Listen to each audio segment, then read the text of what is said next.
ينفقون أموالهم ابتغاء مرضات الله وتثبيتا من أنفسهم كمثل جنة بربوة أصابها وابل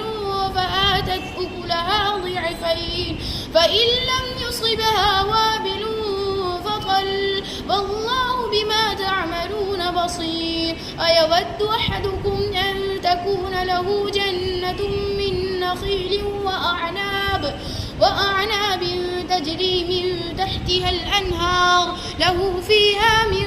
كل الثمرات فأصابه الكبر وله ذرية ضعفاء فأصابها إعصار فيه نار فاحترقت كذلك يبين الله لكم